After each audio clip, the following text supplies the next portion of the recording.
Hey, what's up, guys? This is Johnny coming to you from the Ninja Wealth Exchange podcast.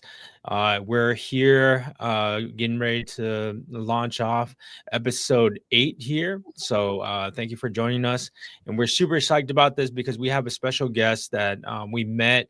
He's a realtor, an investor, and has been doing really, really well in the investment field. And so we want to welcome CL to our call.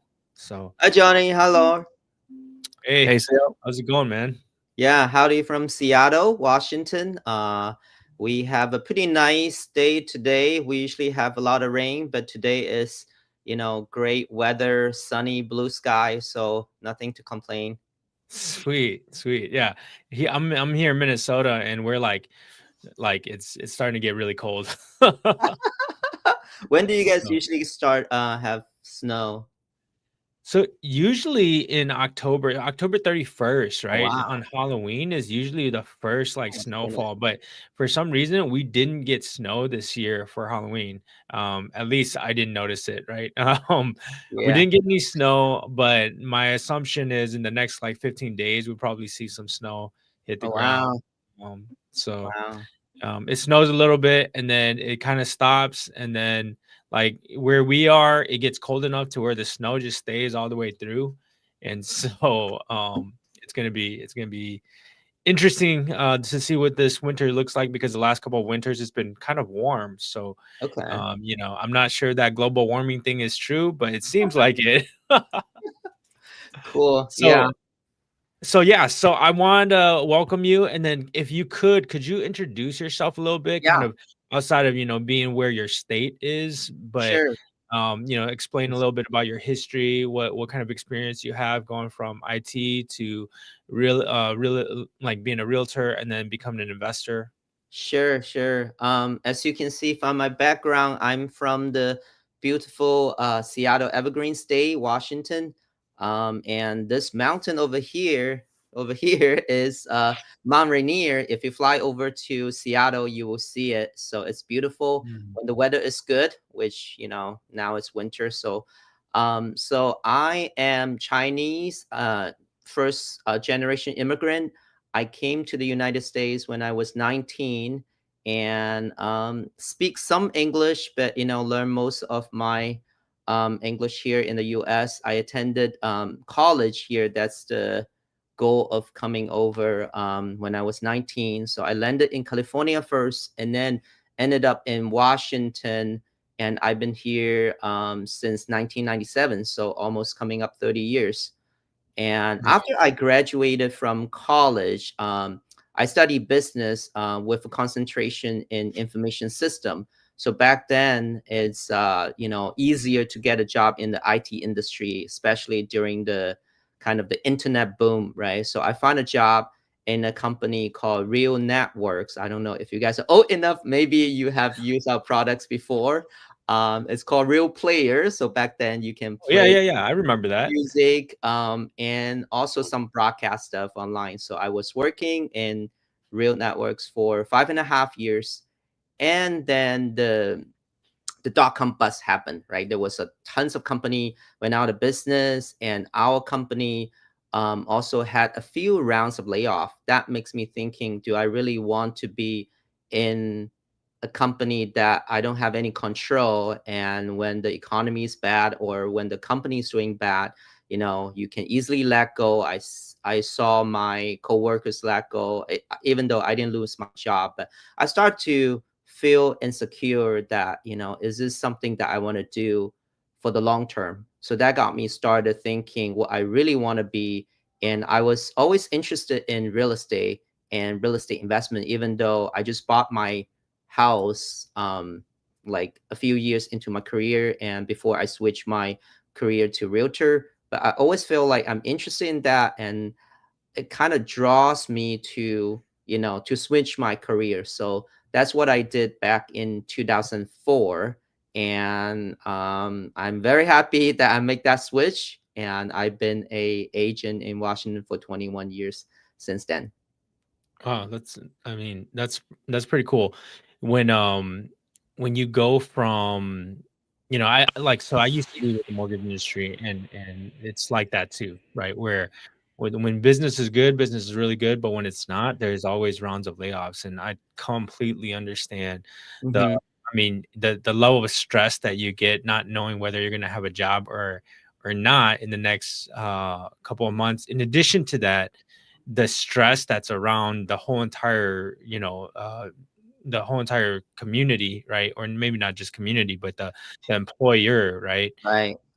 I know, like, even though I don't get too stressed during layoffs, like, so to be honest, I've gone through like 4 rounds of layoffs, Oh, wow. never got laid off, right? And the people around you are just crazy stress, and it causes the whole entire environment to be stressful. So Yeah. I completely Yeah. understand where you're coming from. Yeah. So you Yeah. moved over to real estate. How long did you do real estate until you started investing? So I think I bought my first house. I think my first step into real estate was buying my first house back in 2003. And then I bought that house for 300,000, I think a little over 300,000.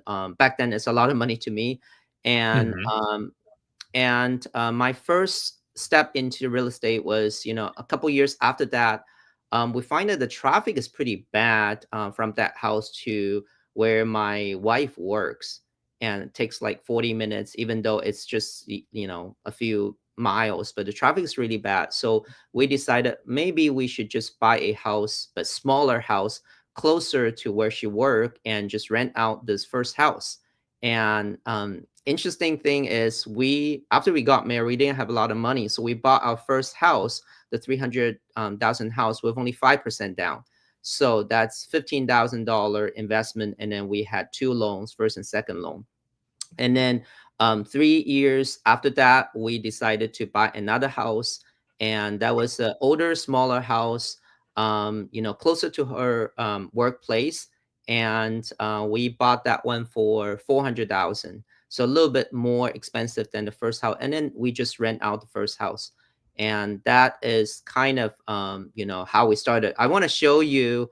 We still own that house, and you can see how Oh, much is nice. now. Yeah. So let me share Yeah, my yeah. Show us. Show us. screen I'd love to see what. quickly. And here we go. So this is a house. Can you guys see it? Yep. Yeah, so it's a suburb of Seattle. Back then, it was new construction. So, we painted the house a couple times, and we still own it. It's 4 bedroom, 2 bath, 2,200 square feet. And you can see the value went up and down during the last, whatever, 10 plus years.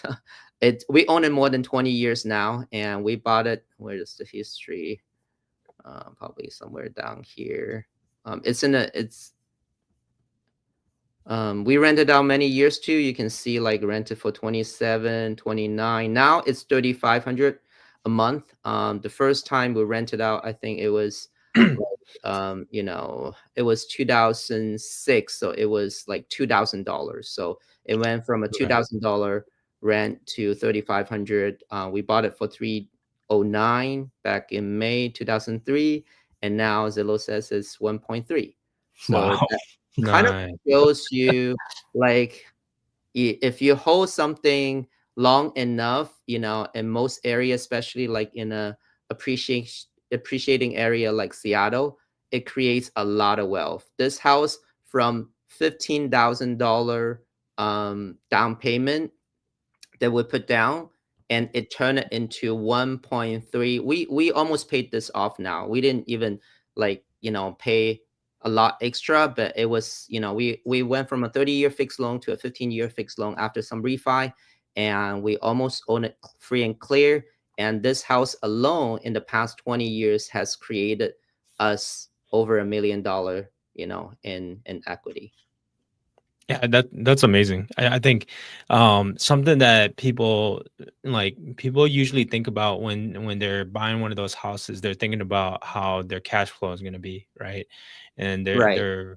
they're concerned about how much can they actually make a month on each of those properties. But to see the property values grow, that's like just tremendous. But I Yeah. mean, I think that you guys are on the West Coast, and so your Right. property values increases dramatically. That's it's just It's insane. insane Yeah. to like if you just held on to one house as a rental where you're the landlord of that house for 20 some years, you become an automatic millionaire, right?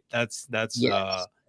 And I That's witnessed a lot of phenomenal. my clients, they are not like intentional investors, but just by, a lot of Asians, they just like to hold real estate, right? Just Hmm. buy one house and then move to another one, and then, as a primary you can do a very low, you guys are in the loan business, you guys know, as a Yeah. primary you can do a much lower down payment, and then after 1 year, the lender allow you to move out, and your rate won't change, right?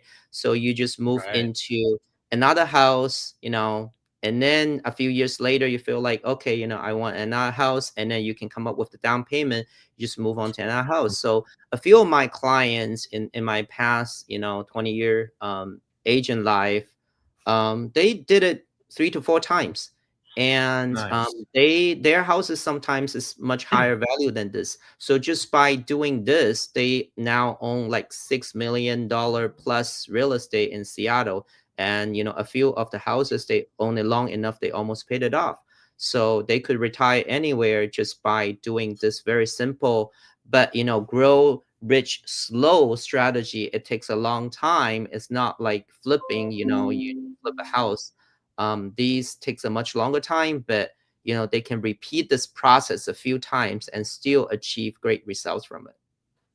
So if you're like, let's say 21-year-old, right?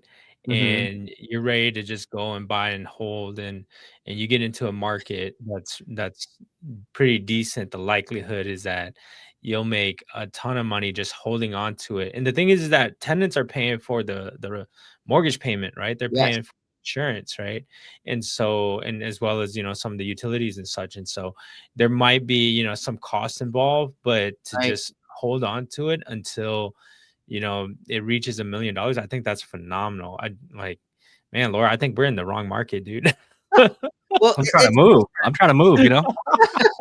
you guys are in the cash flowing kind of market that you put the down payment, you can cash flow, but over here most of the property won't be easy to cash flow, so most of the people Mhm, investing long term is not for the cash flow, and it's for the appreciation. And I can share my own experience with you is that I didn't cash flow in my first 5 years because it's Mm, just that the rent couldn't quite cover the mortgage, so I have to pay extra to cover the mortgage. But the I gap see. isn't that big that I think it's kind of forces me to be frugal and mhm, save money, because I have two houses. I need to make both payment. So, every month I need to save a bit more money to, to pay for this mortgage. But a couple years later, the rent in our area, went up, catches up with, the mortgage is a fixed loan, right? As long as mhm, you are conservative, you didn't do these crazy 0% down, adjustable rate mortgage that jump up all the time, then you can eventually catch up and look at what happens now. My mortgage payment, I think, is like a little over 2,000, and I'm making 3,500 a month now. But mhm, that's 20 years later, not initially. Yeah, yeah. When you started this, did you Mhm. expect the homes to appreciate so fast, or did you expect um like were you in a tough situation where you're trying to decide whether you should sell it or whether Yeah. you should rent it out? Actually, it has, if you look at the Zillow graph, it has a lot of up and down in the past, couple of cycles, right? So right after I bought the first house in 2003, we have a really crazy boom market 2006 and 7. So this house went from 300 something to like in 3 years went up to 400 something. So I make like, wow, 20, 30%, right, in 3 years. So there's a Nice. temptation to like, okay, I make money. Should I sell, and buy another house? But I was like, I don't really need that profit right now. Maybe I should just, keep this investment for the long term. So that's I kept it. But then the value went down during Mm, the, 2009, 2010. It went Mhm. down to closer to what I bought it for. It went down to like 330, 350. So at that time, if you are panicking, if you sell, you lose some money, or maybe you break even. But I didn't sell because I don't need to, because I'm in it for more like a long term, right? So let nice. that pass, because the real estate market is really forgiving if you hold it long term. Even if Yeah, you buy absolutely. a really bad investment, real estate investment, but if you can make the payment, just keep it, right? Land is land. It's always Mhm. worth something. So, and the zoning and something can change locally, that suddenly, like the ADU thing, it's catching on in Seattle too. You can still make a lot of money if you don't have to sell. I think, a lot of people don't believe in real estate. Think, I saw so and so lose money. That's because, they are in a bad situation. They don't have enough reserves or whatever to keep holding it, and they have to sell. Then at a bad timing, they could lose money. But for me, if you can, stay afloat, keep the property, you will make money. So we went from, losing money, went back to make money. And then now, look at it, 1.3, even though the market's slowing down a bit here, but still, it's going to pick up in, a couple years and go straight up again. So So did the those market come are down recently? Excuse me?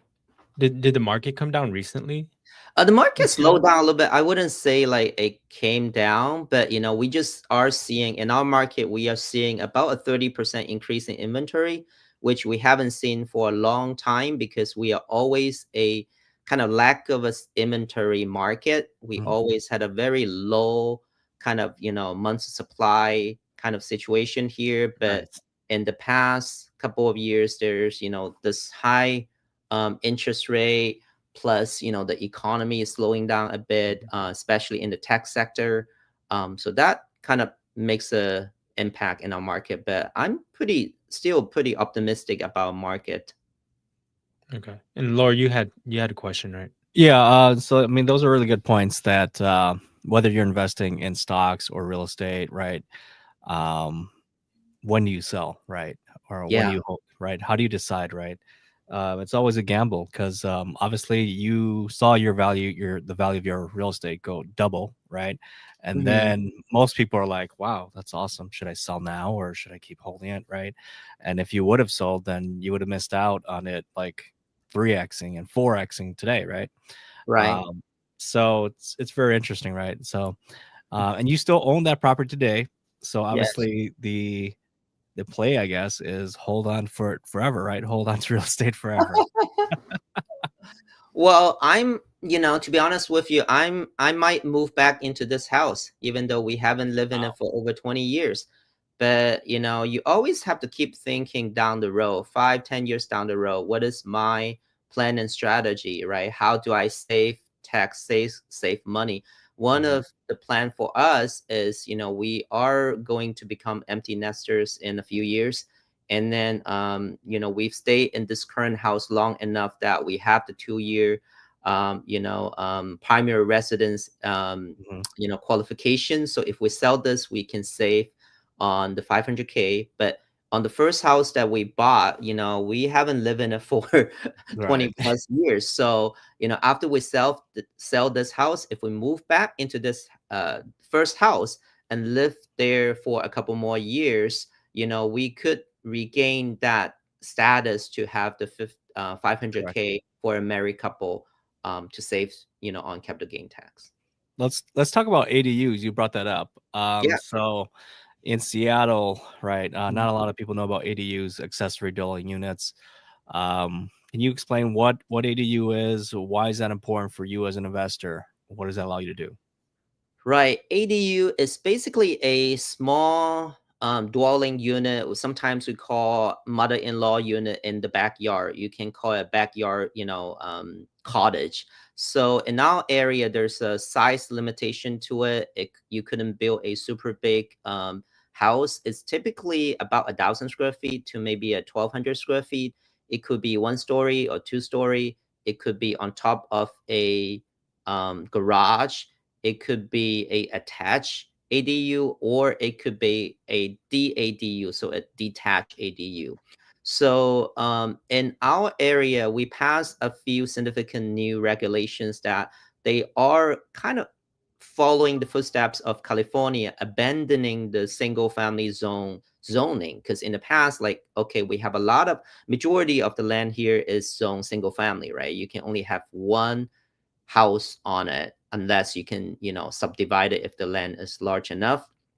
But now, because of the housing shortage, they figure out that, hey, if we don't increase the density, how are we gonna, support the population growth in Seattle or the Washington state? So they changed the zoning. They allow, the cities to increase density. At the minimum, they can build one ADU on every, single family zone house here.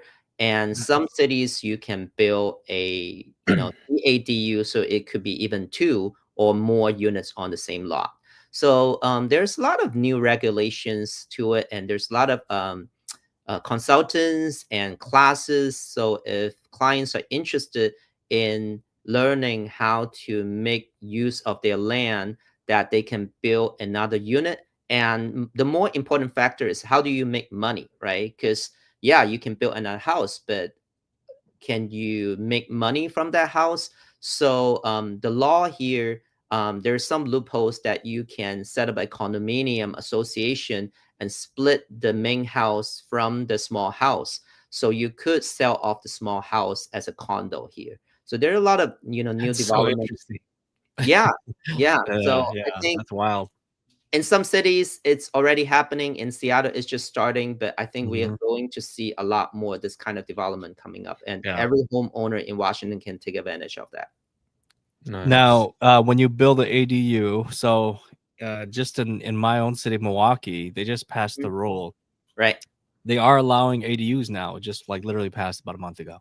Mhm. However, it is limited to owner occupied primary residence only, right? Mhm. So meaning you can't be an investor. So you have to live in the primary home in order to build an ADU on that lot. Is that the same rule there, or are you guys No, I fair think, game? in the past it is that way, but now because the whole state is trying to push more development, so Mhm. they take that out. You don't have to. Yeah, you can rent it out. Right. So then somebody like you who has that $1 million, home from 20 years ago that's almost paid off, you could probably leverage some equity out of that to build an ADU or two, right? Yes and no. You really have to read into the fine prints of Mhm. these laws too, and just don't listen to one website said, hey, do this and you can do it. Mhm. Because be careful with HOA rules, Oh yeah. because you still have to respect the HOA rules. You look at my house; it's a newer construction, 20 years ago. We still have a HOA, and Mhm. and also that house, you can't really tell, it's a really tiny lot house, so you can't have enough land to Okay. build an ADU, even if the HOA CCNRs allows it. Mm, got it. Yeah. Awesome. So let's move on to talk about your investor experience. Mhm. When did you start that? What's your investment journey look like?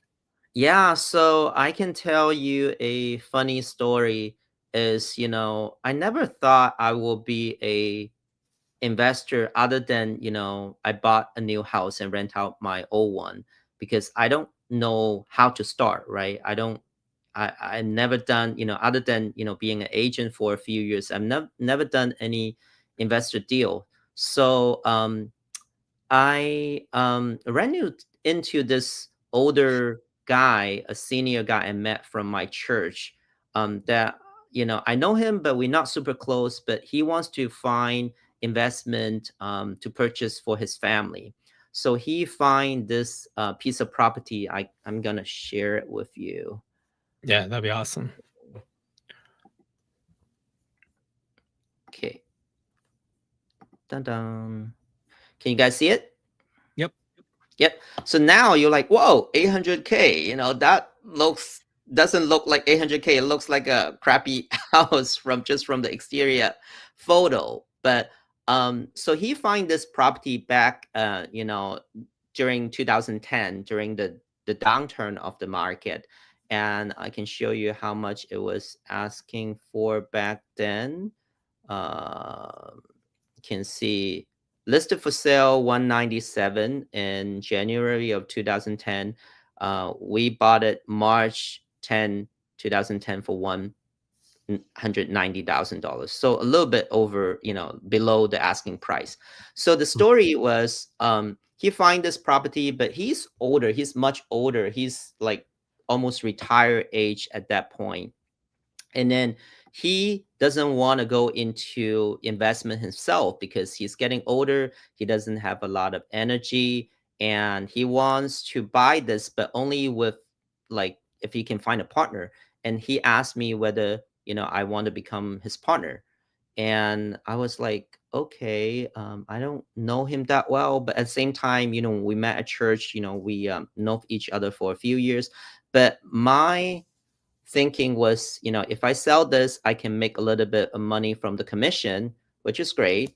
And, 20% down to buy this. And so 190. So for me, it's, less than $20,000 investment. And I can learn from a seasoned investor because he's owned real estate for almost his entire adult life.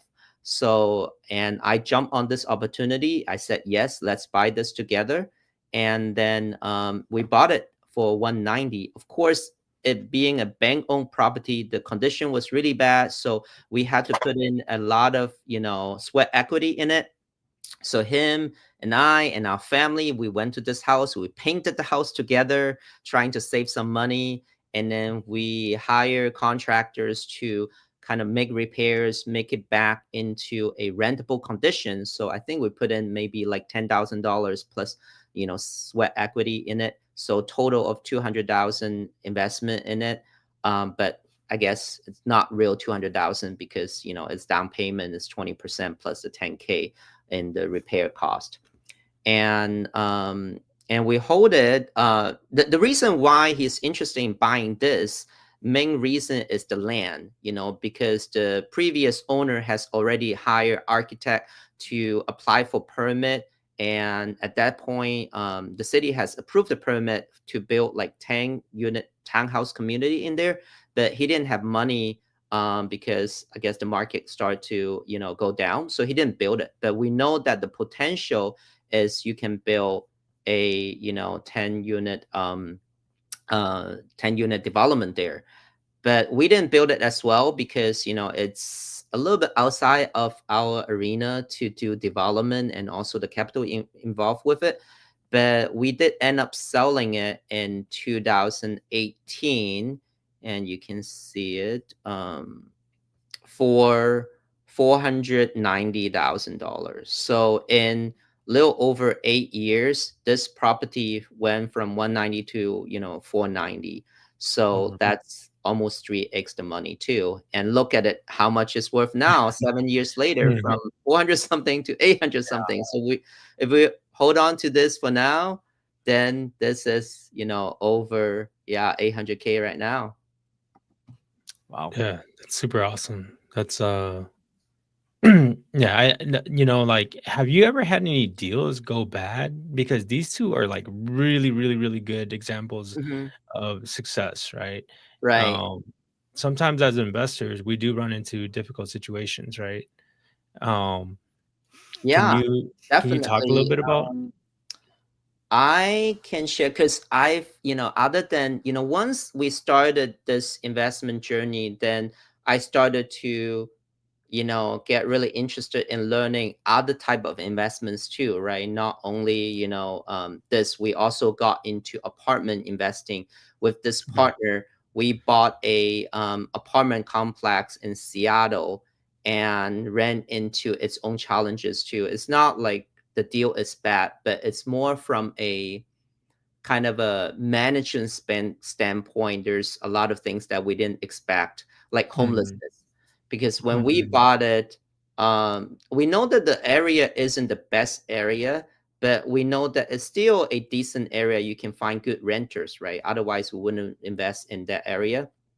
But as you know, Seattle start to have a lot more crime and homeless problems later on, and that area is really also affected by it. It's not really close to downtown where we have a lot of homeless, but they start to go, put up tents everywhere else near Yeah. Seattle, and this property is in Seattle, and so we start to see homeless people kind of sleep on the walkway outside our apartments, Oh, and wow. the tenants call police and complain that, hey, there's drunk people sleeping on the hallway. And so what we end up doing is, like, we need to brainstorm how to kind of secure and protect our property, right? So Mhm. we end Mhm. up installing a security gates in the front, and that you need to put in, like, the password to go into it. And however, things just went downhill a few years later. I think it was maybe like 5 years ago. Then there's a homeless encampment, like, right across the street from our apartment, Oh, wow. and they were there for about 2 or 3 weeks. And then when they got moved, one of the tent moved right in front of our apartment. Mm. So things like that, happened that we couldn't predict when we bought the property. But I guess, we just have to think of, problem solving, right? When things happen, how do we problem solve, and how do we move on from here, right? Because that got us thinking that, hey, with all the homeless problem, crime problem, and all the no eviction laws in Washington during COVID, got us thinking that maybe Seattle, or the kind of greater Seattle area, isn't the best area to invest in the long run. So that got us thinking to move some of our investment focus elsewhere. Okay. Yeah, no, that's I mean, sometimes like when you built up a good amount of wealth, diversifying and being in different locations really helps out. But I've never thought of homeless issues arriving at my doorsteps, right? So I mean, Yeah. that's a huge takeaway. I know who to call now Yeah. if I run into that situation. Yeah. Uh, Also, I want to answer your question about a deal gone bad. Actually, in the past couple years, I did have some deals that I lose money, and I learned big lessons from it. So that is through syndication. So I don't know if you mm, guys have experience with real estate syndication. Yeah, I've done syndication myself, but for the Okay. listeners that don't know what syndication is, can you kind of just quickly explain? Yeah, so basically syndication is has two main roles, and a group of people called GPs, general partner. They are the one that source the deal, they put the deal together, they go get a loan, and then they manage the deal, and then they sell the deal later on, right? So those are the main people that's behind the deal. And there's another group called limited partner LPs. That's people like me. We don't want to daily manage this deal. We just want to put money into the deal and get money out of the deal, when they sell. So that's how I start investing in some of other people's deal, because leverage other people's time and deals, and that I don't have time to find a deal, especially when you start to diversify, invest in different state, different type of property. Syndication is a great way. So I started syndication investing about 4 years ago. I think 2021 is the first year I started, and initially it went super well. So I got to know this syndicator through, I joined a kind of a mentorship group in Texas. It's a pretty big name mentorship group, and got to know network with a bunch of people. And she was one of the student there, and she was very successful in investing in multifamily. So Mhm. I invested in one of her deals in, I think, 2021. That's a deal in Arizona, and Mm. right, you know, within, I would say, less than a year and a half, we sold that deal and more than double our money. So Wow. we Nice, nice. tasted really early, success back then, and that makes me think, okay, this is so easy. I don't even have to lift a finger and just like wire money and money back to me within like a little over a year, and bam, double.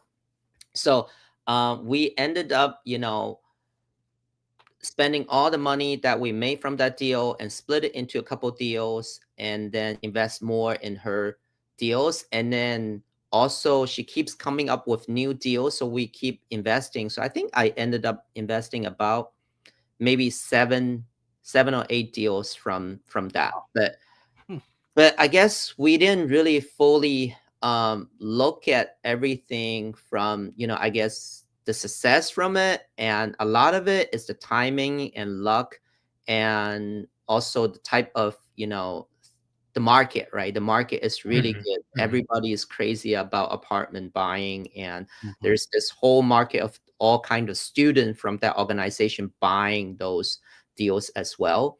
And when the market, start to slow down due to the higher interest rate, and a lot of these deals start to have problems. So I mm. would say, all of her deals, now is dead, foreclosed, or Wow. sold at a Oh, loss. wow. And we ended up, losing all our money in all these syndications.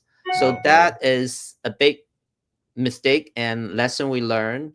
And sometimes, you have to understand there's risk in investing in other people's deal. Money come quick Yeah. sometimes, but money gone even quicker in those situations. Well, I guess over the last couple of years, but right now, I'm super careful in terms of investing again in syndication, because I felt like there's so much risk factors you can't really easily eliminate. Mm. I see, I see. So, would you say that the GP made out okay, or did the did everybody lose money on those deals? I couldn't say about the GP because I don't have her books, but Okay, okay. I tend to believe her that she says she put a lot of her money into the deals as well. So I Yeah, think everybody kind of lose in that situation. I see, I see. Yeah, I Yeah, guess if they went into foreclosure, nobody's winning, right? right, Yeah. So, right. Yeah. okay, that makes A bit sense. of, I think it's like kind of growing too fast. Once you have success, you start to duplicate that success, and everybody, is looking at the money and not Mhm, at mhm, everything else. Yeah. So yeah, that's an interesting thing that they say a lot of times that what is it? A rising tide lifts all boats, right? Yeah, So when the market's good and everything's hot, I mean, you're selling, you're reselling at a higher price every time. And then you have that downturn come real quick, right? Like you guys experienced the rate, right? The rate mhm, like doubled. Now when those initial underwriting, right, they were writing that they're gonna, they bought it maybe at a what, at 4%, and they're gonna exit at a 5 or something like that. All of a sudden, rates were like 7, 8. Now it doesn't pencil out anymore, yeah. right? Yeah. And you're like, And oh, also, a lot of the market, when they project, what is mm-hmm, the NOI down the road, they project, mm-hmm, this area will have rent increase. We are gonna do these capex thing, and we're mm-hmm, gonna, increase the rent by 30%, whatever.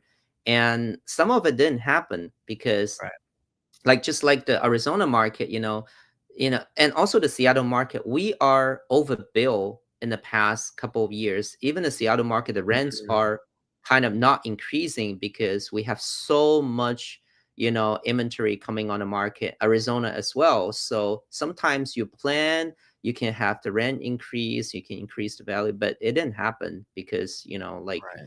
there's just so much new construction going on. And it's really hard to compete with those new construction when they have so much amenities and they can do Oh like yeah. incentives and stuff. Mhm. Yeah, I think we were at EXPCon, right? And I think we watched one of those presentations. Was it Johnny?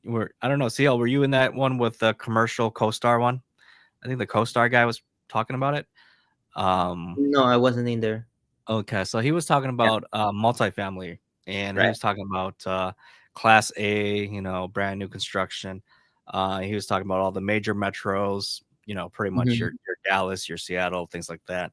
Right. But he was saying that nowadays with these Class A's, they're struggling. They have to give up 3 to 4 months of free rent just Yep. to get somebody in the door, and it's like, wow, that's Yeah.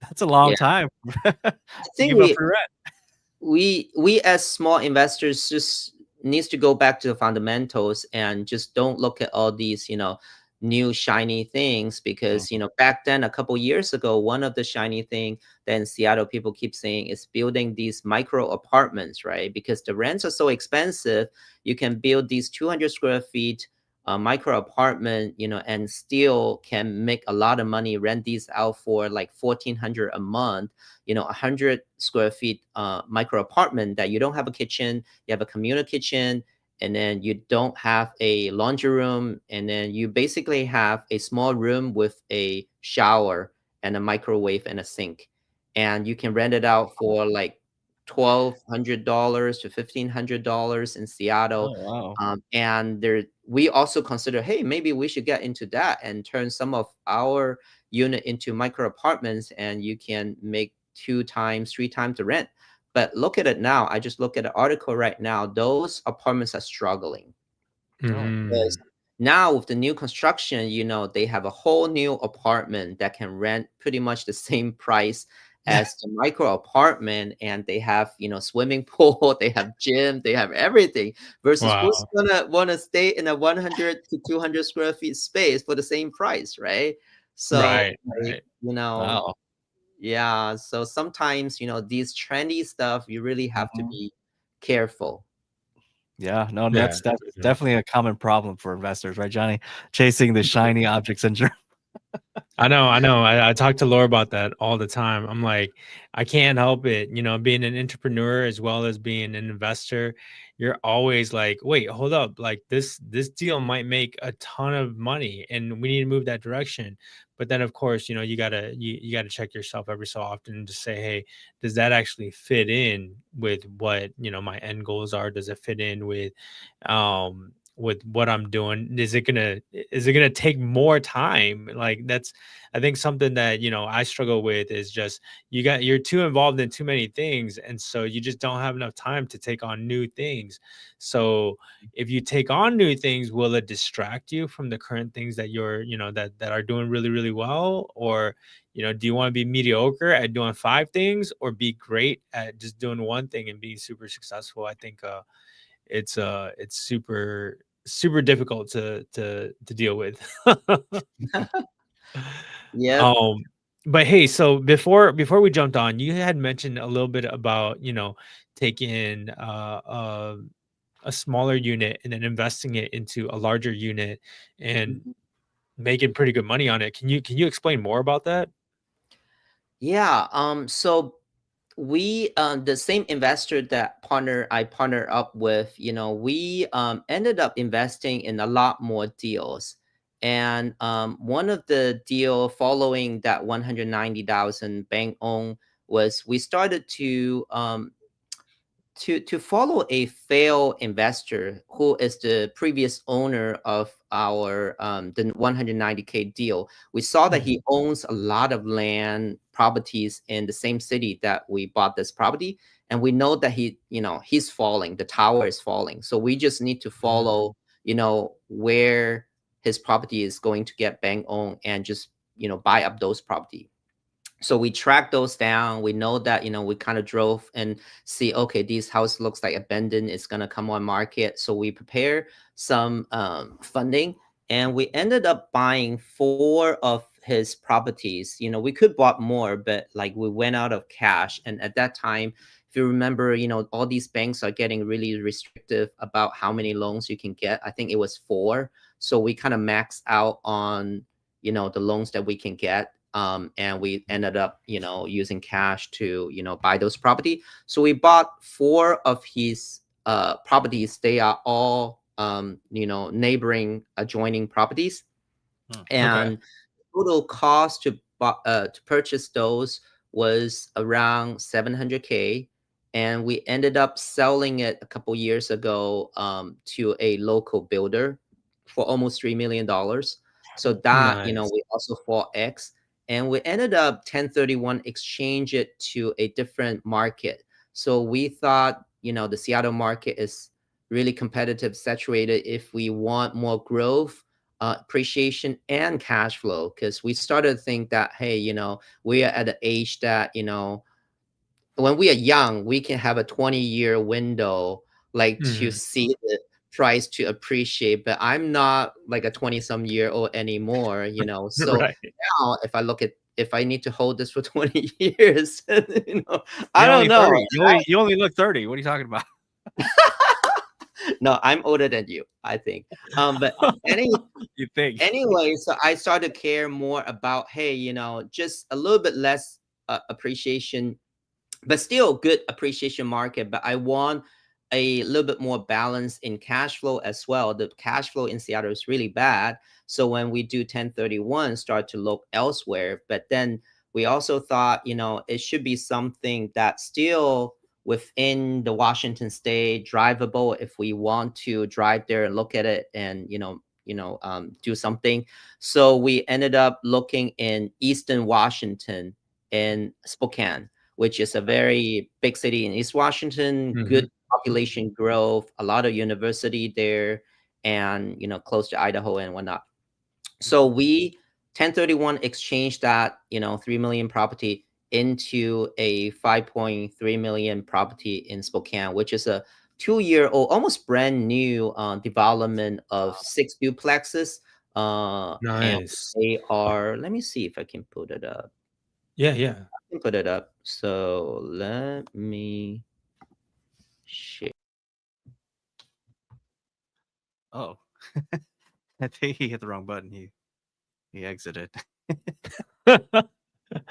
We'll wait for CL to come back. But wow, it's so interesting that for there him, he he's is. just like it's I long-term hold, right? I click on the wrong share button, which is You exit. click exit. What happens? Would the stream continue back? Oh yeah, yeah. It's we're Yeah, we're we're right. still We're live. still in. All We're right, still all in. right. We got you back on. We got you back. My All good. bad. I All couldn't call good. me a tech person anymore. Sorry, I've been out of tech for 21 years, so I need to retrain myself. No worries. So let me share this, and you can see now it went from 4 piece of junk bank-owned property to 12 of these townhouse style double car garage with AC, with backyard, all new, brand new construction. Look how beautiful this is. Nice. Yeah, yeah. Wow. Yeah, so this is what we exchange it into. So Mhm. what I'm trying to share and encourage, your listener is, you can start small, right? Look how small I started. I started with buying a primary home with 5% down, $15,000. And then I got into second property with 10% down, you know, $19,000. And then later on, we just keep buying, and those are not big properties. We bought 4 properties that's worth 700K, and that's not that much. I mean, like, a lot of the listeners, they can do that too. But if you hold it long and steady, 10 years later, 20 years later, that $15,000 starting point can end up to be, a 12-unit apartment, townhouse style apartment complex that's 5 mil plus.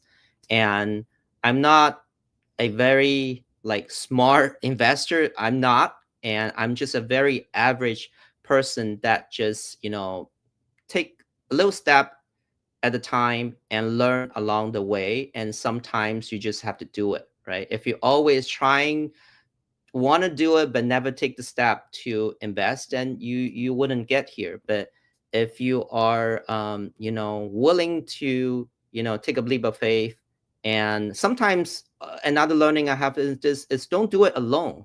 Like me, I didn't do this alone. I didn't, of course the first house was my primary home. I bought it myself, but later on, find people, like-minded people, to do it with you. And there's a lot of advantage to that. You guys have different strength, different personality, and put the resources and financial money together.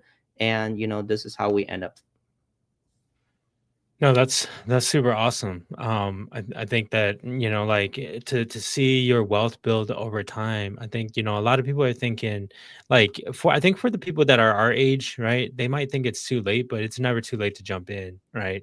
Hmm. Because you learn along the way, right? Like, I Right. know that when you first did your first one, you probably weren't thinking about doing all these other ones, right? But then after you got your first one, then you're like, okay, I learned it. And so I know how to kind of handle it. If there was a partner that can help me, then we can jump into it together and take a little bit of risk and see where it goes. And that's done really, really well for you, right? Um, Yeah.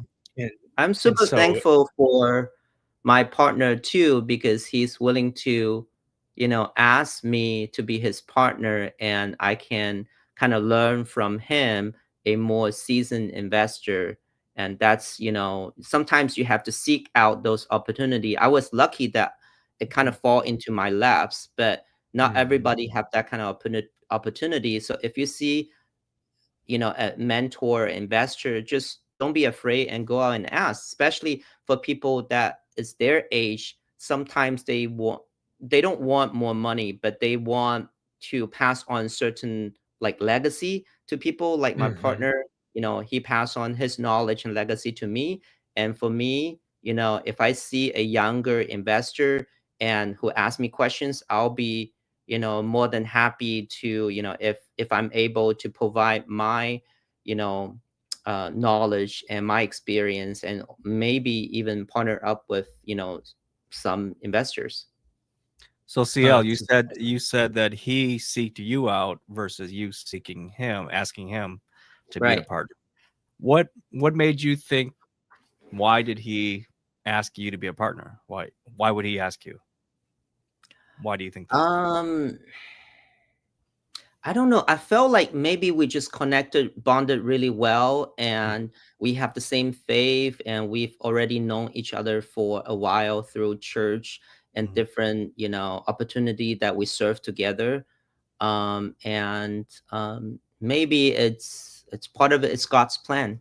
So it's really special that it grew into a relationship too, more than just like client or partners. It's more like, you know a master and a disciple, or a father and son, because he's much older than me. So mhm, now mhm. we are really close. I consider him my family, Nice. and Mm. we ended up buying he's retired now, so he owns a house in Arizona, part-time. And we bought a house like 5 minutes from him too. So Wow, like, Nice. you cool. can never, like, imagine how one decision would turn out, not only financially, but on a kind of relational level, and how it impacts your future. Definitely, Mhm. definitely. That's so awesome. That's I'm grateful um for everything. Yeah, so definitely seek out people who are a little bit more knowledgeable. He must have came to you because you probably already had some knowledge in investing, right? You had your first rental already, right? Yeah, so you probably have a similar mindset. You probably are in real estate, and Mhm. so sometimes you just have to jump in and Right. gain a little bit of knowledge. And you got, I think some of the older guys, right? They don't want to do all the running around looking for the deals, Correct. right? They want to just be like, hey, so if I run the numbers and they work, I got the money, so I'd like to move forward, but Yeah. I need someone to run around for me to get things Right. done. And Mhm. Yeah. and so I Yeah. think if you can partner up with someone like that, that's Right. You can phenomenal. provide the hustle. You can do a lot of running around for him, and he can be the kind of the brain behind it.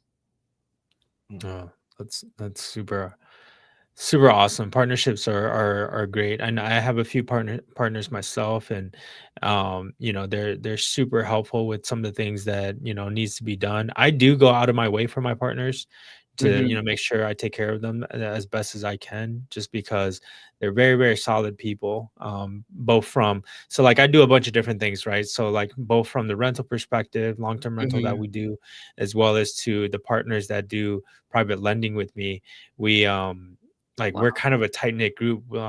We don't go stray too far from what it is that we're currently doing. And it's a group that we built that we trust one another, so that we when we go into business, we go into business with the intentions of making sure we have money. Um, and I think that, as an investor, this is just my opinion. I mean, I'm sure you have way more experience than I do, but you got to go in the deal conservatively, right? Right. So you have to understand that, hey, like if you're gonna do a flip, right, you got to put Mhm. in, like I put an additional 25% on all of my expenses on a flip, right, or a burr. That's the same thing with when you're going into a commercial transaction. Like sometimes you have to, like today, for example, it Mhm. wasn't a commercial transaction, but I had to, like at the buy, I made an offer, and at the buy, you have to be extremely low in order to make the numbers make sense. And Right. so at first, I wanted to offer more, and I talked to the realtor, and I was like, hey, would they take this number? And then when that was before I saw the property, and he was like, go take a look at the property and then get back to me. And I went into the property, and I was like, whoa, this thing needs way more work than I thought. And so I had to change my numbers, and like I think it's going to be like my offer is like at least 60,000 under asking. Yeah. And but the thing is that you still have to send out the offer and see if it's something that they're willing to take, because if Right. they are, then there's a possibility of producing additional income on that. And there's going to be a lot of work involved, a lot of challenges, but um it's not something that no one else can do, right? I think that Right. if we all just put our efforts in, worked hard, improvise, pivot when you have to pivot, Hmm. like with the homeless and stuff, like how do you handle that? And that's something that might be new. So you have to come together with your partners, or Right. just like you have to think with yourself. And like for me, I talk to Chat GPT all the time, right? To Yeah. try to It's our figure out latest partner. solutions. Yep, Yeah. yep, yep. Talking about Burr, I also done one Burr deal that I'm pretty proud of. It's also a bank owned that we purchased from a bank. It's a 3 unit apartment, and we bought it with cash because it's not financeable. The condition, like it's moldy and the roof is Mhm. leaking. We bought it and then we fix it up and then we pull money out of it. We pull money out of it 2 times already, so Nice. it funded a lot of deals, and I think it's a great strategy. Even though it might be a little bit harder to do with a high interest rate environment, right now in Seattle. But if you can pull it off, find a deal that you can burr in, Seattle or elsewhere, that's a great way to invest. Yeah, 100%. I completely agree. And Hmm. yeah, for the viewers, if you guys don't know what a burr is, go back and check out our previous episodes. We talk about it. So, just so you guys know, so it's a very lucrative way. So, we're kind of at the end of the hour. So, Laura, do Great. you mind asking the final questions? Yeah, yeah, The yeah. We can do rapid. the final questions here. So you ready for the same 4 questions we asked all our guests here, CL? So Okay. rapid fire questions here. So Hmm. uh based on everything you've been through, all your success you've had, what would you say your one ninja skill is that you're really good at? I think it's simplifying, the situation and also solve problems. So, our job, as an investor or realtor is solve others' problem, but you need to simplify a question and find the best solution forward. Yes, that's a great one. Love that one. Yeah, like somebody said, the bigger problems you can solve, the more money you can make, right? Agree 100%. All right. How do you keep your skills sharp? I listen to a lot of podcasts, when I'm driving because we drive a lot. And also, audiobooks because, you just can't, find time to read books. You can always find time to read, listen to books. And also, just mastermind with, like-minded people like you guys. I met you guys at EXP Con. So I'm so happy that I joined EXP last year that I got a lot more opportunity to reach out to find great people like you guys to help me to grow more. Yeah, definitely. I cannot agree more. Speaking of, you mentioned audiobooks. Yes. I mean, this could include audiobook too, but Yeah. what's the one book that has, pretty much changed your mindset, how you do your business? A couple of books. I have some here too. So Yeah. like of course Reach That Poor Dad, right? I Oh didn't yeah. have Oh that yeah. book here right in front of me. But Reach That Poor Dad is one of the book I make my son read. Mhm. I pay him to read if he couldn't read it, but I think that changed my mindset.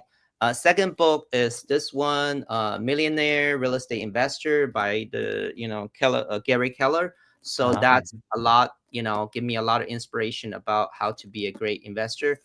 Okay. Uh, Nice. as an investor or a realtor, you need to be great with negotiations. So I recommend the book Never Split the Difference.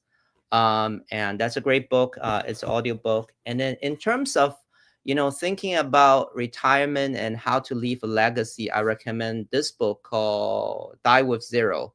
I don't Oh, know if you okay. heard about it. So it tells you, how not to leave all the money at the end, but how do you maximize your life experience and help out your family along the way, not at the end. Wow. Nice. Nice. And yeah, that's about it. Oh, there's one more book I've been reading right now that I really like is this one called How to Fail at Everything and Still Win Big. Wow. Because this one is by the author of Dilbert, Scott Adams. And a Dilbert. lot of people think that, yeah, oh, I have to be so smart. I have to be, better than others in all these things. But that's not true. You can fail at a lot of things and Mhm. still become very successful. And there's a very good chapter in this called Success of Math. And it talks about you can be a very average person, but if you get good skill set in, certain things like, different type of things like persuasion, psychology, public speaking, writing skills, above average skill, then you can have a much higher percentage of success compared with other people. So you don't need to be the smartest person in the room. Nice. I'm gonna have to add those two to my to read list here. Yeah. All right. Last and final question. If we're ever visiting your hometown, Seattle, what's the best food place that we should try? Okay. So I'm Chinese, so I'm gonna recommend Chinese food. So we have Ding Tai Fung here, which is pretty good, which you can find in some other cities too. But there's a couple other Chinese restaurants that's good. One is called Facing East, and it's a Taiwanese restaurant. And then there's, if you like noodles and northern Chinese food, there's one called Do Zone. So they have over 10 branches in restaurants in Seattle area. Awesome. I'm gonna have to try that out next time I'm in Seattle. Yeah. Well, hit me up if you're in Seattle. For sure. For sure. Yeah. So that concludes our episode here, episode 8, where we went over everything with CL from investing in long term, just using your primary home, all the way to doing apartments, doing development stuff. I think that like this is super good, and I want to thank you so much, CL, for joining us and going through some of your experiences. I think our viewers would take back a ton on this, and I look forward maybe in the future when when you do another project or something like that, we can have you back on and go over some of the other projects. We didn't even get a chance to talk about Airbnb, right? And I from Right. Yeah, my I have understanding four is you did Airbnb some of that too. too. Right. Yeah. Right. How Yeah. can somebody So stay in touch with you, CL? So you can search me up CL Tang Group on different social media. I'm on Instagram, LinkedIn, Facebook, and Zillow. And yeah, just follow me on social media. All right, Sweet. CL Tang Group, right? Yep. Okay, awesome. Thank you so much, Johnny Yeah. and Laura. It's great to know you guys, and I hope that we will see each other again very soon. Yeah, I'm looking forward to it. We'll be in Vancouver if you decide you want to go up there. Yeah, it's only 3 hours drive, and they have good food. So let's get together and bring you to try out some good Cantonese food.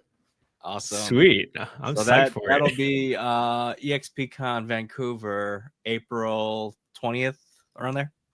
Yeah, I All look right. forward to mainly just networking and learning from you guys, and we are all in this to build more passive income for our family, and EXP is another revenue avenue to reach that goal. Absolutely. Absolutely. Cool. All right.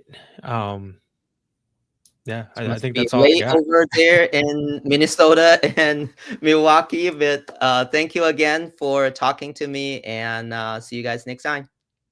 Sounds Yeah, good. we'll see you next time in person. Thank you for tuning in. Next week, guys, we've got a commercial real estate rock star coming to join our show. Katie, out of the DFW area. So she's not your typical commercial real estate agent. So she's going to be sharing with us her journey and what that looks like. So if you're curious about commercial real estate at all, how that looks like, make sure you tune in next Sunday at 7 o'clock Central Time. Hit subscribe, follow us, and we'll see you guys next time. Thanks, CL.